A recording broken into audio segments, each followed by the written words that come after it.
تم یہ دعویٰ نہیں کر سکتے استاد؟ میں نے اس کے اشارے پر کار ایک گلی میں مڑتے ہوئے کہا۔ اگر تمہارا اندازہ درست ہوتا تو میں آج در بدر بھٹک نہ رہا ہوتا۔ میں نے ایک لمحے کی خاموشی اختیار کی، پھر بات جاری رکھتے ہوئے مصنوعی غصے کے ساتھ بولی، جب عورت بیچ میں آ جائے نا تو بڑے بڑوں کی وفاداریاں دغا دے جاتی ہیں۔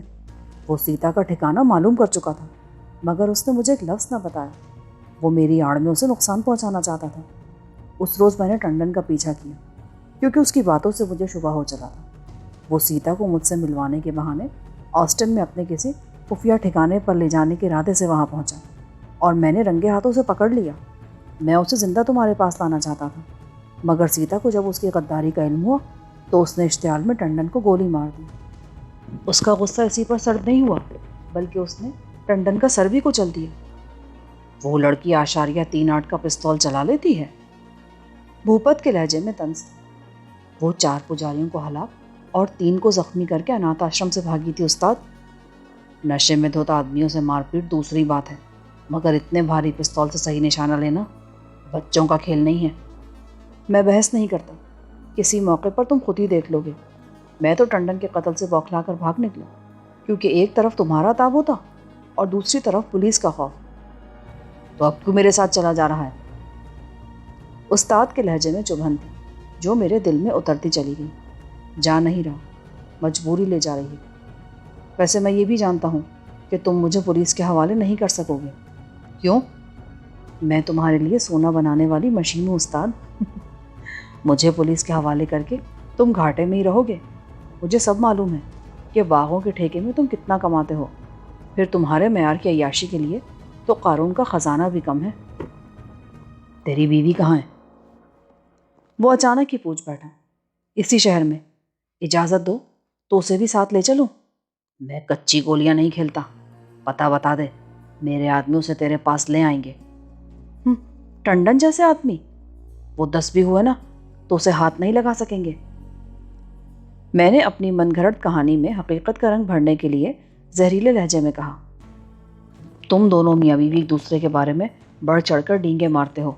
عدالت میں اس نے تیرے بارے میں ایسی باتیں کی تھی کہ تو اس دنیا کا انسان ہی معلوم نہیں ہوتا تھا، اور اب تو ایک معمولی شوفر کی طرح میرے اشاروں پر کار چلا رہا ہے۔ جب کار کا رخ اسٹیٹ ہوٹل کی طرف ہوا تو میں چونک پڑا۔ مجھے شبہ ہوا کہ شاید بھوپت سنگھ کو میرے ٹھکانے کا سراغ مل چکا ہے، اور اگر میں اتفاقاً کوٹھاری سنز میں اس سے نہ جا ٹکراتا تو اس کے آدمی ہوٹل میں ہی مجھ پر ہاتھ ڈال دیتے۔ ہوٹل کی پارکنگ لاٹ میں کار روک کر ہم دونوں اترے تو آنے والے لمحات کے تصور سے میرا دماغ گھومنے لگا۔ بھوپت کے ہونٹوں پر فتح مندانہ مسکراہٹ رقصہ تھی جو میری ہڈیوں تک کو سلگانے کے لیے کافی تھی۔ میں نے اس سے وہیں بھڑ جانے کے امکانات کا جائزہ لیا، مگر وہ مردود میری طرف سے پوری طرح باخبر تھا۔ میری اس وقت جان میں جان آئی جب بھوپت سنگھ نے اسٹیٹ ہوٹل کی پہلی منزل پر چابی کی مدد سے کمرے کا تالا کھولا۔ میں کھلے ہوئے دروازے میں سے اندر گھستا چلا گیا۔ جب بھوپت سنگھ میرے سامنے آیا تو اس کے ہاتھ میں ریوالور دبا ہوا تھا۔ صفدر علی، اب تیری سلامتی اسی میں ہے کہ پارس پتھر میرے حوالے کر دے، اور جلد از جلد بنارس سے جتنی دور نکل سکتا ہے نکل جا۔ اس کے منہ سے پارس پتھر کا نام سنتے ہی میں یوں اچھلا جیسے بے خیالی میں بجلی کا ننگا تار چھو لیا ہو۔ پارس پتھر؟ ہاں، پارس پتھر کی وہ انگوٹھی جو سیتا کی ماں نے ہمالیہ کی وادیوں میں تیرے حوالے کی تھی۔ بھوپت سنگھ کا ایک ایک لفظ میرے اعصاب پر ہتھوڑے کی طرح برس رہا تھا۔ کہ کیسا پارس پتھر؟ میں تو صرف کیمیا گر ہوں استاد، کیمیا گر۔ میں نے کھوئے کھوئے لہجے میں کہا۔ مجھے اپنا وجود اندر سے کھوکھلا محسوس ہو رہا تھا۔ میرے الفاظ بے جان اور لہجہ اعتماد سے عاری تھا۔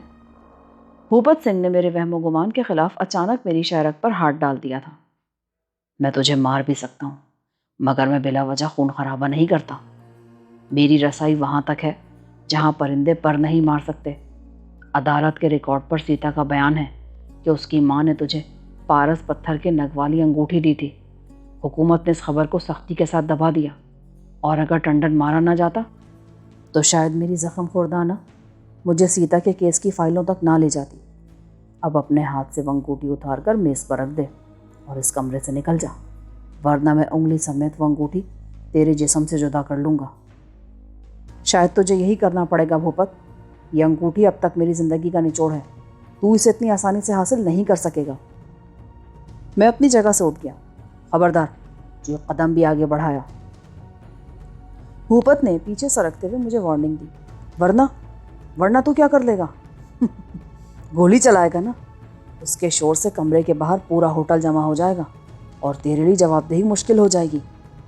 تو ایک خطرناک اشتہاری مجرم ہے، میں بے دریغ تجھے گولی مار دوں گا۔ تو مجھے لوٹنے میرے کمرے میں آیا اور میں نے اپنی حفاظت میں تجھے قتل کر دیا۔ خبردار، وہیں رک جا۔ غیر ارادی طور پر میرے قدم رک گئے اور میں کرسی پر واپس بیٹھ گیا۔ سیتا جانتی ہے کہ میں کوٹھاری سنس گیا ہوا ہوں۔ مجھے کوئی نقصان پہنچا تو سیتا منظر عام پر آ کر اس کا اعلان کر دے گی۔ میرے بغیر وہ ایک لمحہ بھی نہیں رہ سکتی، اور جب رستم اور ہرمز پولیس کے ہاتھ لگیں گے نا تو ہر ایک کو پتہ چل جائے گا کہ صفدر علی تیرے کمرے میں گھسا تھا یا تو اسے اغوا کر کے لے گیا تھا۔ میں یہ شہر چھوڑ دوں گا، ملک چھوڑ دوں گا۔ پیسہ ہو تو انسان کہیں بھی وطن بنا سکتا ہے۔ میں اب بھی کہہ رہا ہوں کہ انگوٹھی میرے حوالے کر دے، میں تجھے زندہ چھوڑ دوں گا۔ اس کے تیور خطرناک، وہ انگوٹھی حاصل کرنے پر تلا ہوا تھا۔ اس کی باتوں سے میں اندازہ لگا چکا تھا کہ اس کوشش میں وہ میرے قتل سے بھی دریغ نہیں کرے گا۔ میری لاش سے انگوٹھی الگ کرنے کے بعد وہ کمرہ کھول دے گا اور دنیا کا کوئی قانون اسے نہیں پکڑ سکے گا۔ سیتا والی دھمکی اول تو فرضی تھی، اگر سچ بھی ہوتی تو بھوپت پہلی فرصت میں کہیں روپوش ہو سکتا تھا۔ میں اس وقت بے حد خطرناک صورتحال میں پھنس گیا تھا۔ مجھے یہ بھی معلوم نہیں تھا کہ انگوٹھی دے دینے کے بعد بھوپت میرے ساتھ کیا سلوک کرے گا۔ میں نے انگوٹھی اتارنے کے لیے ہاتھ سامنے کیا تو میرا دل دھک سے رہ گیا۔ انگوٹھی میرے ہاتھ میں موجود تھی، مگر اس کا سیاہ بدوزہ نگینہ میری لا علمی میں نہ جانے کہاں گر گیا تھا۔ میرے چہرے پر ہوائیاں اڑتی دیکھ کر شاید بھوپت کو بھی معاملے کا کچھ اندازہ ہو گیا۔ وہ احتیاط کو بالائے طاق رکھتے ہوئے میرے قریب آ گیا۔ کیا ہوا؟ کیا بات ہے؟ نیتوں کا فطور، پارس کہیں گر چکا ہے، میں بھررائی ہوئی آواز میں بولی۔ اس صدمے سے میری حالت اتنی غیر ہو گئی کہ بھوپت نے بحث کیے بغیر میرے بیان کی صداقت کو تسلیم کر لیا اور ریوالور ہولسٹر میں اڑس کر مجھے دلاسا دینے لگا۔ وہ مل جائے گا، ضرور مل جائے گا۔ تو نے اسے کب تک انگوٹھی میں موجود دیکھا تھا؟ آج دوپہر ہی میں نے اس کے لمحے سے سونا بنایا تھا جو میں نے کوٹھاری سنس کو فروخت کیا تھا۔ مجھے اپنا دل ڈوبتا محسوس ہو رہا تھا۔ پھر تو کہاں گیا تھا؟ یہ شہر میرے لیے اجنبی ہے، میں نہ جانے کہاں کہاں بھٹکتا پھر آؤں۔ میں چاندی کی خالی انگوٹھی کو گھورتے ہوئے بولا، نہ جانے وہ پتھر اب کس کس کی ٹھوکروں میں پڑا ہوگا۔ میرا تو مقدر تھا ہی خراب استاد، پر تم بھی کچھ کم بد نصیب نہیں ہو۔ تمہاری باری آئی تو پارس ہی کھو گیا۔ میرے ساتھ چل، میں شہر کا ذرہ ذرہ چھلنی میں چھنوا دوں گا۔ وہ میرا ہاتھ تھام کر بولا، اور اسے تجھ سے چھین لوں گا۔ یہ بھی تو کہو نا استاد۔ نہیں، اب وہ پتھر میری اور تیری مشترکہ ملکیت ہوگی۔ تو اس پتھر کو پہچانتا ہے اور میں اسے ڈھونڈنے کے وسائل رکھتا ہوں۔ میں سیتا کو بتا دوں، ورنہ وہ میرے انتظار میں پریشان ہوگی۔ ہے کہاں وہ؟ اسی ہوٹل کی چوتھی منزل پر، میں نے کہا، اور ہم دونوں بیک وقت شکست خوردہ انداز میں ہنس پڑے۔ چند ثانیوں قبل ہمارے درمیان بغض اور عداوت کی ناقابل عبور خلیج حائل تھی۔ ہماری راہیں جدا، ہمارے مفادات متصادم اور ہمارے عزائم متضاد تھے۔ ہم پوری قوت سے اپنے رازوں کی ایک دوسرے سے حفاظت کر رہے تھے، مگر تقدیر نے پلک جھپکتے میں ہمیں ایک ہی راستے پر لا کھڑا کیا تھا۔ اب ہم روئے زمین پر ایک دوسرے کے سب سے زیادہ جانثار تھے۔ سیتا نے میری آواز سنتے ہی دروازہ کھول دیا۔ میرے ساتھ ایک خوفناک صورت والے اجنبی کو دیکھ کر وہ قدرے جھجکی، مگر میں بھوپت کو اندر لے گیا۔ یہ میرا دوست اور پرانا آقا بھوپت ہے سیتا۔ تھوڑی دیر قبل ہم ایک دوسرے کے جانی دشمن تھے، پر اب دوست ہیں۔ آج میری انگوٹھی سے پارس پتھر کا نگ نکل کر کہیں گر گیا ہے۔ ہم دونوں سے ڈھونڈنے جا رہے ہیں، ہو سکتا ہے کہ پوری رات میں واپس نہ آ سکوں۔ میں دانستہ وہاں زیادہ دیر نہیں رکا۔ مجھے ڈر تھا کہ بھوپت کہیں ٹنڈن کا قصہ نہ چھیڑ دے، کیونکہ اس بارے میں نے بھوپت کو ایک فرضی کہانی سنائی تھی۔ ہوٹل سے ہم دونوں سیدھے کوٹھاری سنس پہنچے۔ اس وقت صرف رستم جی وہاں موجود تھا۔ اس نے ہمیں دوستوں کی طرح آتے دیکھا تو اسے شدید حیرت ہوئی۔ پیسہ تو کل ملے گا نا بابا؟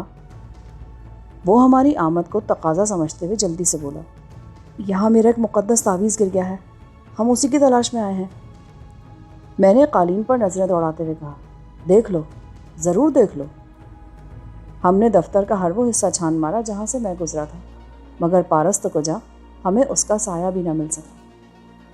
اس کے بعد ہم نے پیدل شہر کا وہ تمام حصہ چھان مارا جہاں سے میں دوپہر میں گزر چکا تھا۔ ہم جس انہماک اور توجہ سے زمین کو گھورتے چل رہے تھے اس کی بنا پر کئی منچلے راگیروں نے فقرے بھی چست کیے، مگر اس وقت ہماری ساری خودداری پارس کے تجسس میں دفن ہو چکی تھی۔ رات کے 9 بجے ہم اس ناکام مہم سے نمٹتے ہوئے اس ہوٹل میں پہنچے جس کے کیبن میں بیٹھ کر میں نے لوہے کو سونے میں تبدیل کیا تھا۔ دوپہر والے کیبن میں اس وقت کچھ لوگ بیٹھے ہوئے تھے، لہٰذا ہم کھلے ہال میں ہی بیٹھ گئے۔ تھوڑی دیر بعد جب وہ کیبن خالی ہو گیا تو ہم اندر جا پہنچے۔ مختصر سا کیبن اس وقت بالکل صاف پڑا ہوا تھا، اور اگر پارس پتھر وہیں کہیں گرا تھا تو اس کا اب تک وہاں پڑے رہنا ناممکن تھا، کیونکہ اس قسم کے کیبنوں میں دن میں 10 بار صفائی ہوتی ہے۔ جب سروس بوائے آرڈر کے لیے آیا تو میں نے اس سے صبح والے ویٹر کے بارے میں دریافت کیا۔ وہ تو آج کچھ جلدی چلا گیا، ویسے اس کی ڈیوٹی صبح 7 سے شام 7 تک ہوتی ہے۔ تم کب آتے ہو؟ بھوپت نے سوال کیا۔ میں شام سے صبح 7 بجے تک رہتا ہوں۔ اس لڑکے سے آپ کو کوئی کام ہے بابو جی؟ آج دوپہر کو میں اسی کیبن میں اپنا پرس بھول گیا تھا جس میں کچھ قیمتی کاغذات بھی ہیں۔ میں نے بات بناتے ہوئے کہا، اوہو، شاید اس میں رقم بھی ہوگی۔ وہ سالہ آج بڑا خوش تھا، پیٹ درد کا بہانہ کر گیا ہے، اور کسی شراب خانے میں کتے کی طرح شراب پی رہا ہوگا بھی وہ۔ تو نے کبھی کسی کتے کو شراب پیتے دیکھا ہے؟ بھوپت غصے سے بولا۔ بھوپت خود شرابی تھا، اس لیے یہ چھچوری مثال برداشت نہیں کر سکا۔ نہیں صاحب، وہ تو میں نے مثال دی تھی۔ وہ آرڈر لے کر چلا گیا تو بھوپت مجھ سے بولا، حرامزادوں کو خود تو اتنی آمدنی ہوتی نہیں کہ اپنی ضرورتیں بھی پوری کر سکیں، اور جو اپنے شوق پورے کرنے کے وسائل رکھتے ہیں ان کی تحقیر کر کے جلے دل کے پھپولے پھوڑتے ہیں۔ جس دن کتوں نے شراب کو منہ لگا لیا نا، نیچ ذات پر بھونکنا تک چھوڑ دیں گے۔ اسے چھوڑو استاد، میرا خیال ہے کہ ہمیں اسی وقت اس ویٹر کو پکڑنا چاہیے، کہیں لاپرواہی میں وہ اسے ضائع نہ کر دے۔ یہ کام صبح پر رکھ، میں تو اب تھک گیا ہوں۔ ویسے تو یہ تو بتا کہ پارس پتھر کا رنگ و روپ کیسا تھا؟ سفید رنگ کے موتی جیسا گول نگ ہے۔ میں نے سفید جھوٹ بولا۔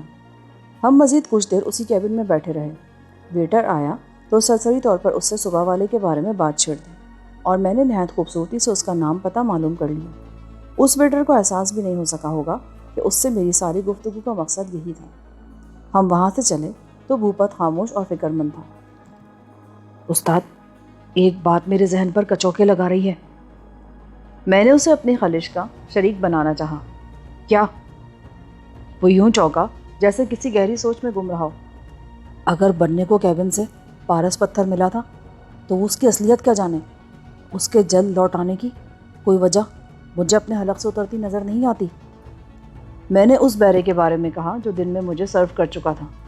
جیسا کہ تو نے بتایا ہے، سفید اور گول پتھر دیکھ کر اسے شک ہوا ہوگا کہ وہ کوئی قیمتی چیز ہے۔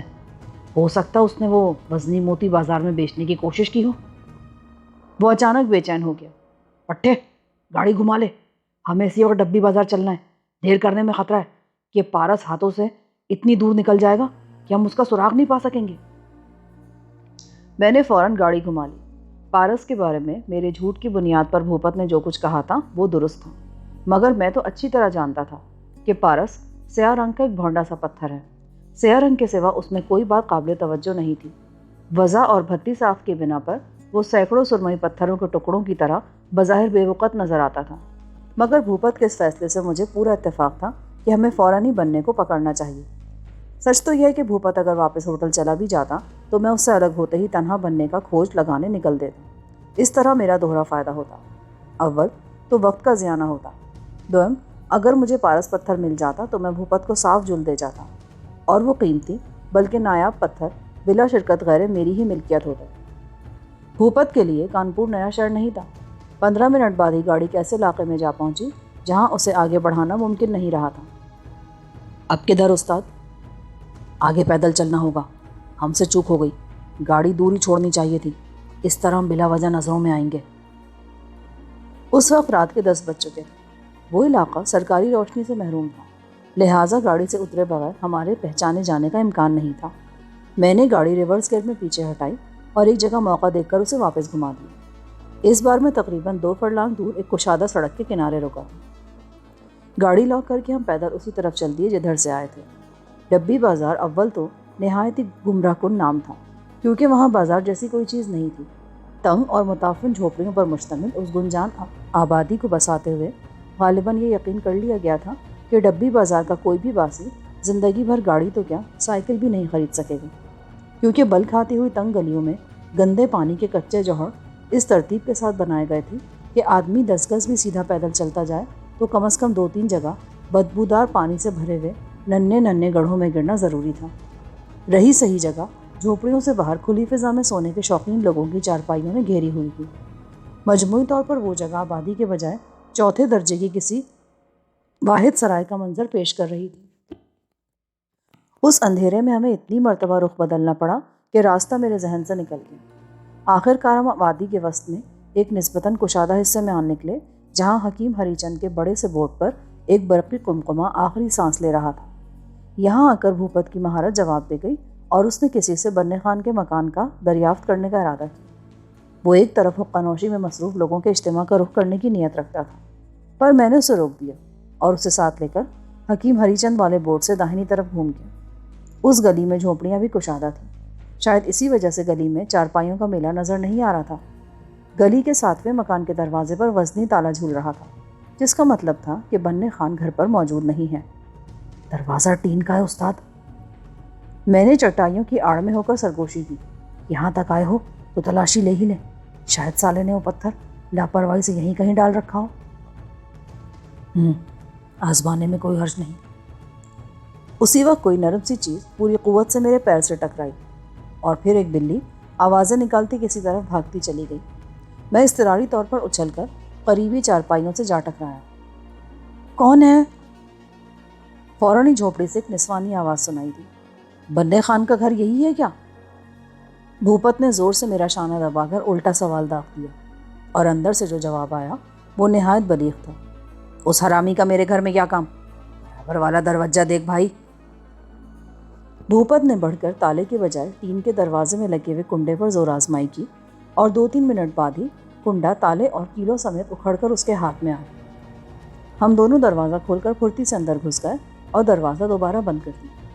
اندر سے دروازے کی کنڈی چڑھا کر ہم پلٹے تو ایک حیرتناک منظر ہمارا منتظر تھا۔ جھونپڑی میں لالٹین کی زردی مائل سرخ روشنی میں سارا سامان بے ترتیبی سے بکھرا ہوا تھا۔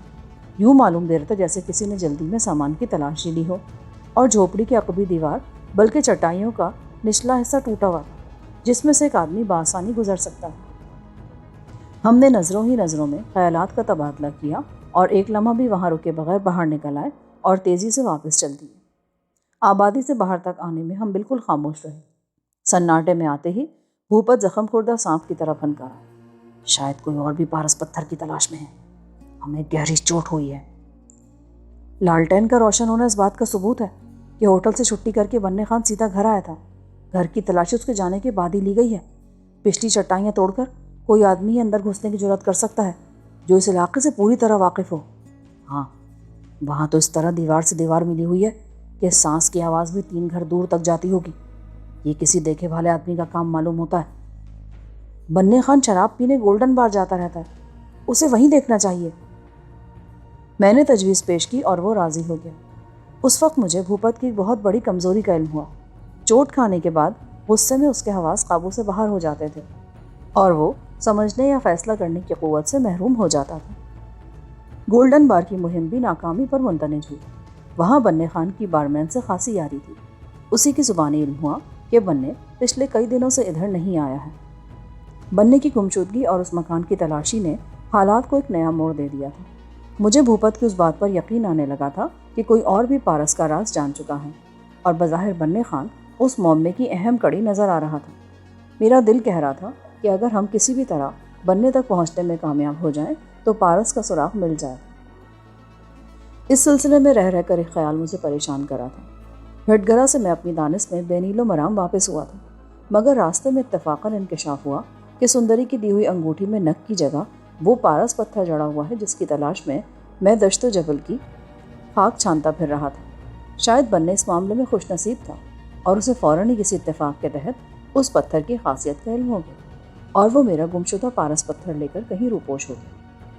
اب اس کے سوا کوئی اور چارہ نہیں رہ گیا تھا کہ ہم دوبارہ اسی ہوٹل کا رخ کریں جہاں بننے خان کام کرتا تھا، اور وہاں کسی کو رشوت دے کر بننے خان کے ٹھکانے کا کھوج نکالیں۔ وہاں پہنچے تو دور ہی ہوٹل میں کئی پولیس والے موجود نظر آئے۔ باہر ان کی گاڑی بھی موجود تھی۔ میں نے فوراً ہی گاڑی ایک گلی میں گھما لی۔ اس ہوٹل پر پولیس کی موجودگی کسی بڑی مصیبت کا پیش خیمہ نظر آ رہی تھی، اور اب میں پولیس سے حتی الامکان دور ہی رہنا چاہتا تھا۔ ابے بھاگ کیوں رہا ہے؟ پولیس پھاڑ تو نہیں کھائے گی نا؟ دور رہ کر ہی پتہ چلائیں گے کہ قصہ کیا ہے۔ بھوپت غرایا، نہیں میرے باپ، ہرگز نہیں۔ میں آج 2 بار اس ہوٹل میں جا چکا ہوں۔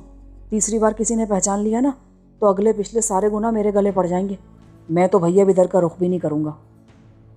میں بوکھلا کر بولا، دراصل ہم دونوں الو کے پٹھے ہیں۔ وہ اچانک ہی بھررائی آواز میں بولا، سچ بتا، کیا تجھے امید تھی کہ کانپور جیسے شہر میں کھوئے ہوئے ایک ننھے سے پتھر کا سراغ یوں مل جائے گا؟ میری ولدیت کے بارے میں تم اتنے وثوق سے بات کرنے کا حق نہیں رکھتے استاد۔ ابے یہ بات ہے میری جواب کا؟ اس کے لہجے سے ظاہر ہو رہا تھا کہ اس نے کم از کم مجھے وہ گالی حقیقی معنوں میں نہیں دی تھی۔ بس موہم سی امید تھی۔ امید نہ ہوتی تو تمہارے ساتھ شہر بھر میں دھکے کھاتا کیوں پھرتا استاد؟ جب ہم دونوں ہوٹل میں گئے تھے ہمیں اسی وقت بننے خان کے بارے میں پوری معلومات حاصل کرنی چاہیے تھی۔ اگر وہ ہم سے پہلے پولیس کے ہتھے چڑھ گیا نا تو ہم ہاتھ ملتے رہ جائیں گے۔ اس وقت مجھے بھی وہم نہ تھا کہ وہ پتھر بننے کو ملا ہوگا یا اسے اس کی حقیقت کا اندازہ ہو گیا ہوگا۔ یقین سے تو اب بھی ہم کچھ نہیں کہہ سکتے۔ ہو سکتا ہے کہ پولیس کی آمد کوئی دوسرے ہی سلسلے میں ہو، پر یہ بننا سالہ گیا کہاں؟ اس شہر میں تمہارے کچھ آدمی ہیں استاد؟ بس منشی ہے میرا۔ کیوں؟ آدمیوں کی ضرورت کیوں پیش آ گئی؟ وہ ایک ہی کافی ہے۔ ہوٹل واپس پہنچ کر تم اسے بننے کے ہوٹل بھیجو۔ ہمارے مقابلے میں نیا آدمی زیادہ معلومات جمع کر سکتا ہے۔ وہ ہوٹل ویسے بھی رات بھر کھلا رہتا ہے۔ بھوپت یہ تجویز سن کر اچھل پڑا، ایسی ترکیبیں تو سالہ ٹنڈن بھی نہیں سوچتا تھا۔ آج سے تو میرا پکا یار ہے۔ جوش کی یاری بلبلوں کی دیوار ہوتی ہے استاد۔ ہمارا واسطہ بس پارس میں شراکت کا ہے، اس سے آگے کچھ نہیں۔ باتوں ہی باتوں میں ہم ہوٹل پہنچ گئے۔ بھوپت کا منشی اسٹیٹ ہوٹل کی پہلی منزل پر اس سے چوتھے کمرے میں مقیم تھا۔ وہ ادھیڑ عمر آدمی تھا۔ سوتے سے یوں اچانک اٹھایا گیا اسے تو وہ بوکھلایا ہوا نظر آ رہا تھا۔ اس کے منہ سے چند بے ربط باتیں سن کر بھوپت کو غصہ آ گیا۔ اپنے تنخواہ دار ماتحتوں کے حق میں وہ بلا کا سخت گیر اور بے رحم آدمی تھا۔ اس نے منشی کو بازو سے پکڑ کر باتھ روم میں دھکیلا اور اس پر ٹھنڈے پانی کا شاور کھول دیا۔ ٹھنڈے پانی کی پہلی بوچھار میں اس کی گھگی بن گئی اور نیند کا سارا نشہ حیران ہو گیا۔ کپڑے پانی میں بھیگ کر اس کے بدن سے چپک گئے تھے۔ کپڑے بدل کر 2 منٹ میں باہر آ جا، کھول کے رہ دوں گا۔ بھوپت تولیے سے اپنے ہاتھ وغیرہ خشک کرتا ہوا باتھ روم سے نکل آیا۔ منشی بیچارہ 2 منٹ سے بھی کم وقفے میں عجیب حیت میں باتھ روم سے آ گیا۔ بھوپت نے اسے نہایت تفصیل سے اس کا کام سمجھایا۔ اسے یہ معلوم کرنا تھا کہ پولیس وہاں کیوں آئی تھی، اور اگر پولیس کی آمد کا تعلق بننے کی ذات سے تھا تو اس کے بارے میں زیادہ سے زیادہ معلومات حاصل کرنی تھی۔ منشی چلا گیا تو میں بھی چوتھی منزل پر اپنے کمرے میں آ گیا۔ وہاں سیتا سخت بیزاری کے عالم میں میری منتظر تھی۔ آ گیا؟ فرصت مل گئی تجھے پارس پتھر کی تلاش سے؟ میں نے بوکھلا کر اسے اشارہ کیا۔ پارس کا بھول کر بھی نام مت لینا، ان کمروں کی آواز باہر تک سنائی دیتی ہے۔ تو میں کیا کروں؟ تجھے کچھ ہوش ہے میرے کھانے پینے کا؟ یہی وعدے کر کے لایا تھا نا تو مجھے، اس سے اچھی تو میں اپنی ماں کے پاس تھی۔ تو کھانا منگوا لیا ہوتا نا جان، میں سارے شہر کی خاک چھان کر آ رہا ہوں اور اب تیرے کھانے کی فکر کروں؟ خاک چھاننا تو شاید تیرا مقدر ہی بن گیا ہے۔ جنگل، پہاڑ، دلدلیں، دریا، مندر، ویرانے، اور اب شہروں کی خاک چھاننے کی باری آئی ہے۔ اس کی بات بہت کڑوی مگر ادا دلربا تھی۔ میں نے اٹھ کر ہنستے ہوئے اسے اپنی باہوں میں سمیٹ لیا۔ اس وقت میں صرف تیری وجہ سے یہاں آیا ہوں۔ پارس پتھر ملنے کی ذرا سی امید بندھی ہے، شاید میں رات بھر باہر مصروف رہوں گا۔ دیکھو بھائی، یہ رات بھر کا باہر رہنا مجھے پسند نہیں۔ باہر کے کام دن کے اجالے میں اچھے لگتے ہیں، رات آرام کے لیے بنائی گئی ہے۔ تو پلی بڑھی تو جنگلوں میں ہے اور باتیں شہری عورتوں جیسی کرتی ہیں۔ اگر تو جا رہا ہے تو میں بھی شہر گھومنے نکل رہی ہوں۔ صبح تجھ سے پہلے لوٹ آؤں گی۔ دیکھ یہ شہر نیا ہے، راستے نئے ہیں، تو یہیں آرام کر، میں کل تجھے گھمانے لے جاؤں گا۔ اچھا ٹھیک ہے، زوروں کی بھوک لگی ہے مجھے۔ مجھے یاد آیا کہ بنارس سے خریدے ہوئے خوش غذا کے چند ڈبے ابھی تک میرے سامان میں موجود ہیں، کچھ مل جائے گا تو کھا لوں گی۔ میں نے چند ڈبے کاٹ کر خود بھی اس کے ساتھ کھانا کھایا۔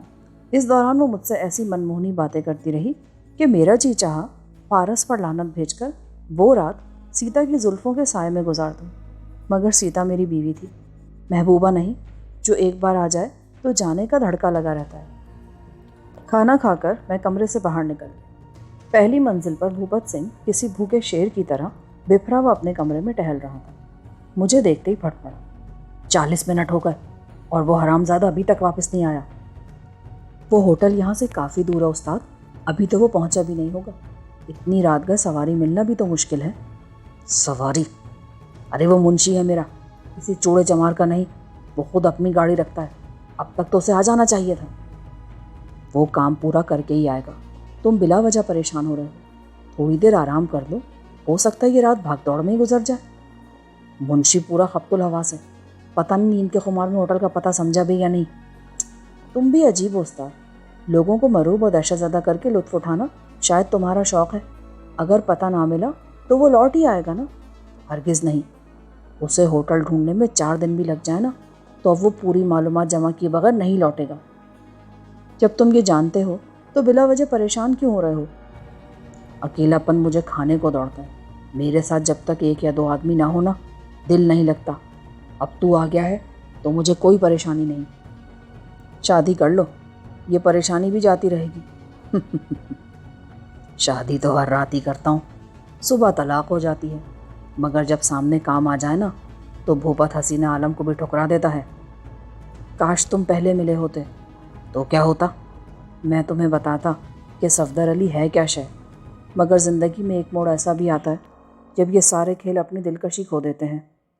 آدمی چاہتا ہے کہ اس کا اپنا گھر ہو، اس کی اپنی بیوی ہو جو اس کے ہر حکم کے سامنے اپنا سر جھکا دے۔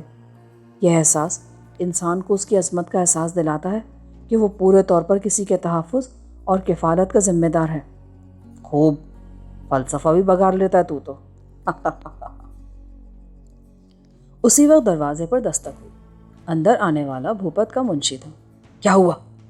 وہ مارا گیا، پیپل گلی میں کسی نے پسلیوں میں چھرا مار کر اسے ختم کر دیا ہے۔ ابے کسے ختم کر دیا؟ بننے خان کو استاد، اس کی لاش پولیس کے قبضے میں ہے۔ منشی نے جلدی سے جواب دیا۔